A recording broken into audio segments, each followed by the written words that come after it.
शनिवार म्हणजे आनंददायी शनिवार. कसा शनिवार? आनंददायी. आपण दर शनिवार प्रमाणे या शनिवार सुद्धा एक चांगला प्रयोग शिकणार आहोत. काय शिकणार आहोत?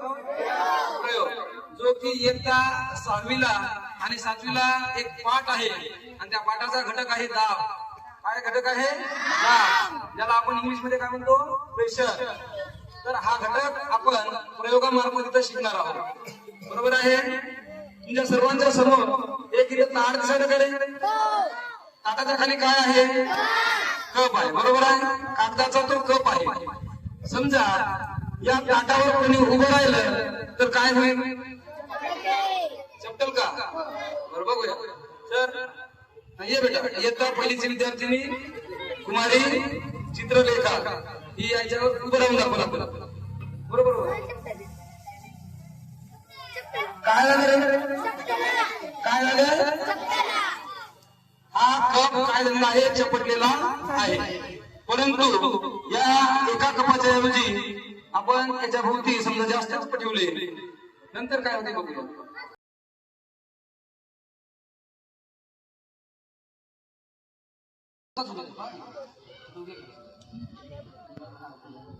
नंतर तुला उभं राहायला उभं राहा. मग अरे आता त्या ताटा आहेत जास्त आहेत ना, मग आता आपण चित्रलेखाला त्या ताटावर उभं करणार आहोत. बेटा याच्यावर उभं राहा बरं. आराम आराम. काय झालं? काय झालं? काय झालं? एक तरी कप चपटला का? चपटला का? नाही. याचं कारण जेव्हा आपण उतर बेटा, वस्तूचं वस्तुमान सारखंच आहे पण क्षेत्र बदललेलं आहे. क्षेत्रफळ काय आहे? जास्त आहे. आता आपण बघितलं, जेव्हा कप जास्त होते तेव्हा क्षेत्रफळ जास्त होते की नाही होत? मग क्षेत्रफळ जास्त असेल आणि वस्तुमान जर समान असेल, जर वस्तूचं वस्तुमान सारखंच आहे पण पहिल्या वेळी आपण काय केला होता? एक कप घेतला होता आणि त्याच्यावर तिला उभं केलं होतं, म्हणजे तिथं क्षेत्रफळ काय होतं बेटा? कमी होतं आणि बल सारखंच होतं. तिचं बल सारखंच होतं की नाही? मग क्षेत्रफळ जर कमी असेल आणि बल जर तेवढंच असेल तर दाब हा जास्त पडला, कप काय झाला रे? चपटला. बरोबर आहे? त्यावेळी काय केलं? तीच आपली चित्रलेखा, तिचं सारखंच होतं परंतु जे क्षेत्र आहे ते आपण या कपांचं क्षेत्र काय केलं होतं? वाढवलं होतं नव्हतं. मग आपण त्या ताटावर चित्रलेखाला उभं केलं.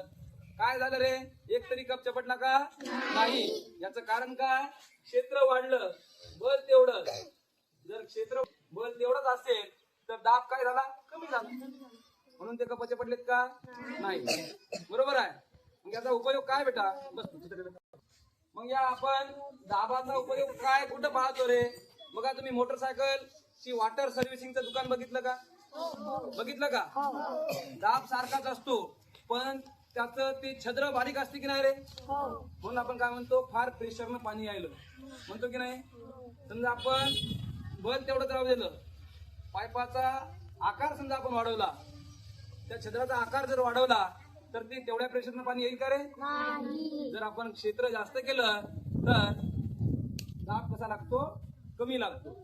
दुसरं उदाहरण, तुमच्या शेतामध्ये बघा, आपण ट्रॅक्टरनं काम करून घेतो की नाही रे? ट्रॅक्टरचं मागचं चाक केवढं राहते रे? झाला ते का असेल? त्याच्यामध्ये बल नाही, प्रेशर कमी व्हावं, तुमचं मग जमीन कमी दबाव आहे की नाही? जर त्या चाकाचं वजन त्या जमिनीवर जास्त पडलं, जमीन कशी कडक होईल की नाही? त्याचा दाब कमी पडावा जेणेकरून आपल्या शेताचं नुकसान होऊ नये. म्हणून कशी असतात? मोठी असतात. म्हणजे क्षेत्रफळ जास्त असते म्हणजे दाब कसा होईल? कमी होईल. आलं लक्षात? आणि हा दाब म्हणजे काय रे? बल भागिले क्षेत्रफळ. बल भागिले क्षेत्रफळ. जे माझी सीमित सोनाक्षी काय आहे त्याला आपण इंग्लिश मध्ये म्हणतो प्रेशर. दाबाला इंग्लिश मध्ये काय म्हणतो बेटा? प्रेशर. प्रेशर म्हणजे काय?